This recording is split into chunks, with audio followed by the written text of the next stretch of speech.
my name is Heavenly. I'm a realtor with Jackson Rivera Properties. My husband Ryan and I work together as a team here in Riverside, California. Although we are based in Riverside, we work all over Southern California. So whether you're up in the mountains, out to the beach, we're here for you to help you out with your home buying or selling needs. Buying a home can seem like a scary process. There's a lot of steps involved, there's a lot of money involved. So I wanted to make a video that kind of runs down the basics from putting in the offer all the way through until closing.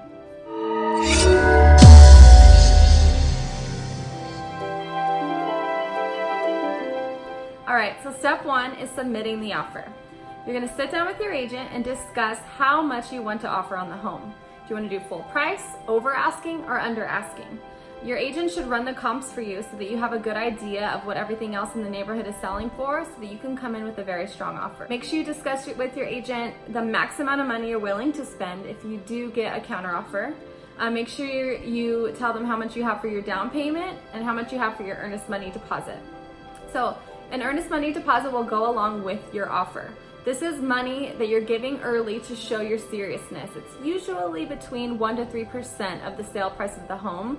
And this just makes the seller know that you're serious and that you really want this property. With your offer, you'll need to show your proof of funds or your pre-qualification letter if you're getting financing. Some listings may require something else. For example, they might want you to cross-qualify with their own lender.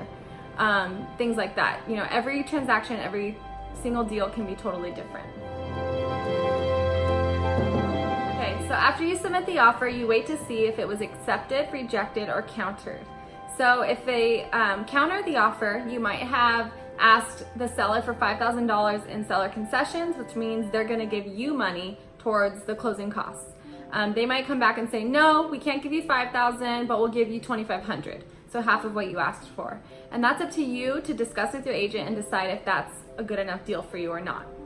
So once your offer is accepted, you get put into escrow. Okay, so now you're in escrow. This is the time, it's very exciting because you're getting ready to become a homeowner. Everyone's working really hard to make sure that all the paperwork, all the documentation, everything that's needed is done so that you can close and you can become the homeowner. So during this time, it's very important that you don't change your job. You don't take out a line of credit.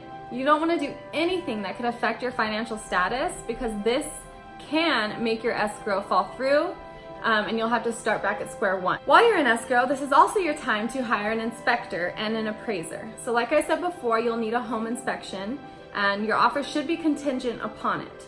So say you're in escrow, you have your home inspector come and they find that you have mold all on the wall, you can pull out. You can back out, you can get your earnest money deposit back, and that's it because the inspection was contingent upon the offer.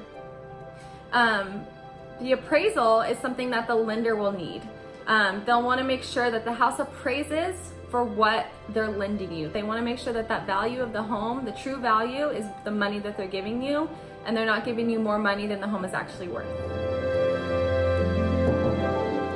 While you're in escrow, this is also a time that you want to call your homeowner's insurance, let them know what home you'll be owning. Your agent can definitely help you out with some recommendations on that for sure. Also, you want to call the utility companies. Nothing worse than moving into a dark house, no water, no gas. You want to make sure all that stuff is turned on and that it's in your name for when you move in. Alright guys, so I hope this video gave you some information that you're looking for. It helped make the buying process just a little more clear for you. I didn't get into anything in too much detail. I just wanted to give you the basic rundown. So if you have any questions at all, please feel free to reach out. I'll make sure to link all of our contact information below. Make sure that you choose an agent that's going to work hard for you, that's there for you in your corner, fighting for you, and making sure that you're getting the best deal in the best situation. You want to make sure your transaction runs smoothly. So if you're in Southern California and you need an agent, Ryan and I would love to help you out. We're here to help, do everything that we can to make your home buying process as fun and exciting as possible.